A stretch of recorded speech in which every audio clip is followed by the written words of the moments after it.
नमस्कार दोस्तों, मैं महेंद्रपाल शर्मा आप सभी का अपने YouTube channel MP Sharma Hindi classes पर हार्दिक अभिनंदन करता हूं। दोस्तों, आज का विषय प्रारंभ करने से पहले मैं आप सभी से प्रार्थना करता हूं कि आप मेरे इस चैनल को सब्सक्राइब कीजिए और बेल आइकन को दबा दीजिए ताकि आने वाले सभी वीडियो का नोटिफिकेशन आपको मिल जाए।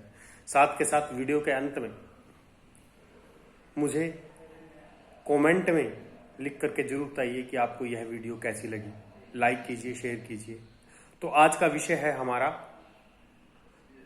हम पंछी उन्मुक्त गगन के, जिसके कवि शिवमंगल सिंह सुमन जी हैं, जो कक्षा 7वीं की पाठ्यपुस्तक वसंत भाग 2 में संकलित कविता है। कविता में कवि शिवमंगल सिंह सुमन जी ने स्वतंत्रता के महत्व को दर्शाते हुए बताया है कि इस संसार में चाहे मनुष्य है, चाहे जीव है, चाहे जंतु है, कोई भी है, सभी को अपनी स्वतंत्रता प्यारी है। तो आइए आज का विषय प्रारंभ करते हैं। कविता की पंक्तियां इस प्रकार से है। हम पंछी उन्मुक्त गगन के, पिंजरबद्ध न गा पाएंगे, कनक तीलियों से टकराकर पुलकित पंख टूट जाएंगे।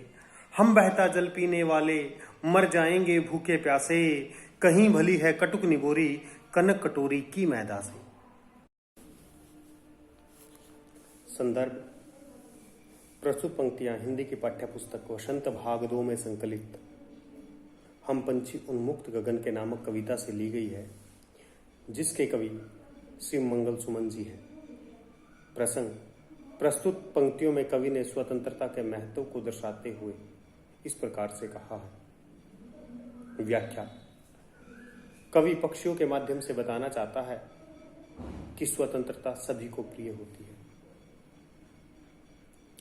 कवि कहता है कि पक्षी मनुष्य को संबोधित करते हुए इस प्रकार से कहते हैं, हम पंछी उन्मुक्त गगन के, पिंजरबद्ध न गा पाएंगे, कनक तीलियों से टकराकर पुलकित पंख टूट जाएंगे। अर्थात हम तो उन्मुक्त गगन अर्थात स्वतंत्र आसमान में विचरण करने वाले, घूमने वाले पंछी हैं। पिंजरबद्ध न गा पाएंगे, पिंजरे में बंद होकर के हम गा नहीं पाएंगे, अर्थात जीवन व्यतीत नहीं कर पाएंगे। कनक तीलियों से टकराकर पुलकित पंख टूट जाएंगे।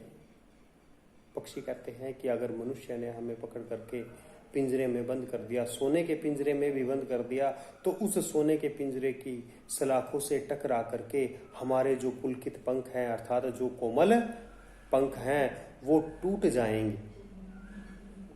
हम बहता जल पीने वाले, मर जाएंगे भूखे प्यासे, कहीं भली है कटुक निबोरी, कनक कटोरी की मैदा से।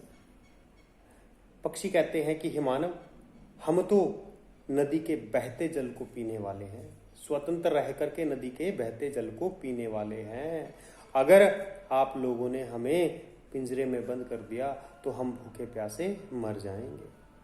कहते हैं, उसका उदाहरण देते हुए पक्षी कहते हैं कि कहीं भली है कटुक निबोरी, कनक कटोरी की मैदा से। अर्थात पिंजरे में बंद रह करके सोने की कटोरी में खाने वाले मैदे से अच्छा तो हमारे लिए स्वतंत्र रह करके नीम की निबोरियां खाना अच्छी हैं, हमें अच्छी लगती हैं। स्वतंत्रता की जो नीम की निबोरियां है वो हमें अच्छी लगती है, ना कि प्रतंत्र रह करके सोने के पिंजरे में, सोने की कटोरी में खाने वाला मैदा हमें अच्छा नहीं लगता।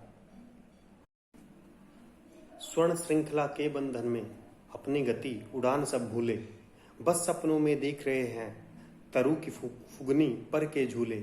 ऐसे थे अरमान के उड़ते, नीले नभ की सीमा पाने, लाल किरण सी चोंच खोल चुगते तारक अनार के दाने। प्रस्तुत पंक्तियों का संदर्भ पूर्ववत ही रहेगा। प्रसंग: यहां पर कवि ने पक्षियों की इच्छा को दर्शाते हुए इस प्रकार से कहा है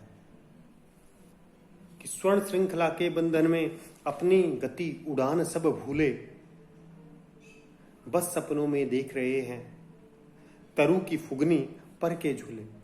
यहां पर जो कवि है वो कहता है कि पिंजरे में के बंधन में बंद रहकर, पिंजरे में बंद रह करके आसमान में घूमने वाले पक्षी अपनी तेज गति के उड़ान को भूल जाते हैं।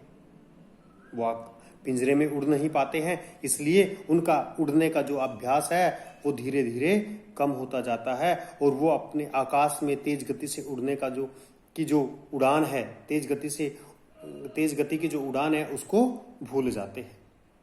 और उनकी इच्छा को दर्शाते हुए इस प्रकार से कहा है कि पक्षियों की इच्छा क्या होती है, इच्छा क्या थी, लेकिन पिंजरे में बंद रह करके उनकी इच्छाएं सब स्वप्नों के जैसे लग गई है। पक्षी कहते हैं कि जब मनुष्य ने हमें पकड़ करके पिंजरे में बंद कर लिया, जो हमारी इच्छाएं थी, क्या क्या इच्छाएं थी कि तरु की फुगनी पर के झूले। तरु की फुगनी यानी कि अगर वो स्वतंत्र होते तो वो क्या करते, तरु अर्थात वृक्ष की फुगनी सबसे ऊंची डाल पर बैठ करके झूला झूलते, लेकिन वो उनकी इच्छा अब स्वप्न में ही रहती है कि सपने ही बन करके रह गई है। ऐसे थे अरमान के उड़ते नीले नभ की सीमा पाने। पक्षियों की ऐसे अरमान थे अर्थात ऐसी इच्छा थी कि वो नीले आसमान की सीमा को अपने पंखों के से उड़ान भर करके पाले। ऐसे थे अरमान के उड़ते नीले नभ की सीमा पाने, नीले आसमान की सीमा को पाले। लाल किरण सी चोंच खोल चुगते तारक अनार के दाने। कहता है कि सूर्य की किरणों के समान लाल चोंच से अनार दाने रूपी आसमान के तारों को चुगले, ऐसी उनकी इच्छा थी।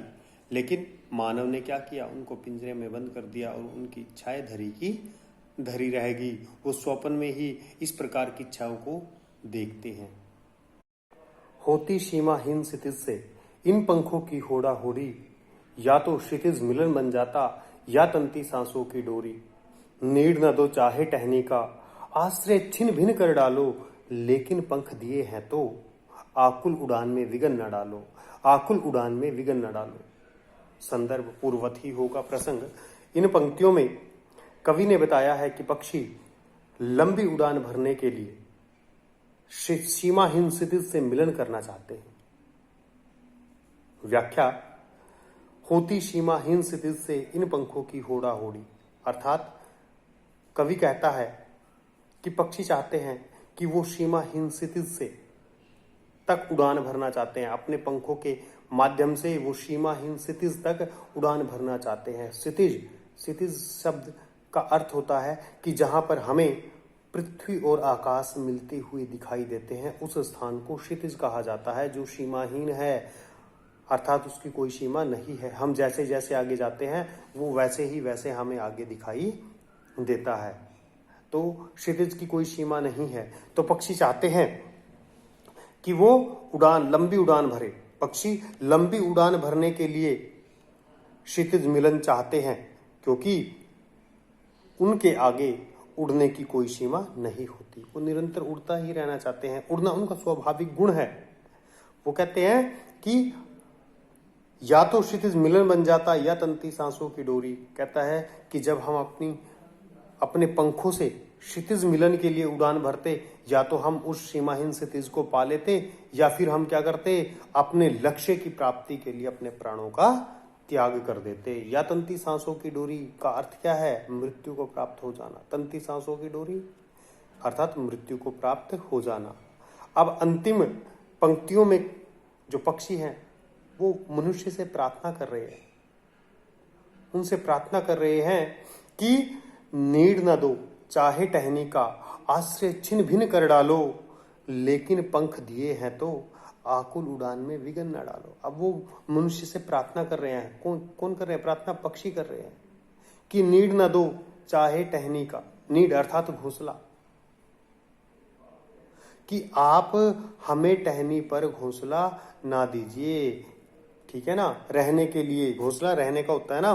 तो इन पंक्तियों में पक्षियों ने इच्छा प्रकट की है कि चाहे उनको रहने के लिए घोंसला ना दो, टहनी पर आश्रय भी ना दो,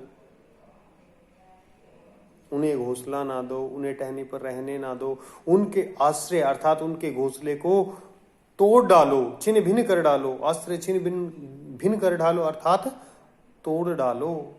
लेकिन भगवान ने जो हमें उड़ने के लिए ये पंख दिए हैं, हमारी इस उड़ान में आप विघन मत डालिए। विघन कैसे? कि हमें पिंजरे में बंद करके हमारी इस उड़ान में आप विघ्न ना डालिए, क्योंकि ईश्वर ने हमें जो पंख दिए हैं वो उड़ने के लिए दिए हैं, लेकिन मनुष्य अपने छोटे से आनंद के लिए पक्षियों को पिंजरे में बंद कर लेता है और उनकी उड़ान में बाधा डालता है। तो इसलिए पक्षी जो हैं वो चाहते हैं कि हमें अपनी आज़ादी बहुत प्यारी है। तो दोस्तों, ये थी आज की कविता हम पंछी उन्मुक्त गगन की सप्रसंग व्याख्या। आपको यह व्याख्या कैसी लगी कमेंट में जाकर के जरूर लिखिए, क्योंकि आपके कमेंट से ही मुझे इम्प्रूवमेंट के लिए एक उत्साह, एक प्रेरणा मिलेगी। तो अपनी नेक्स्ट वीडियो तक के लिए आप सभी का धन्यवाद।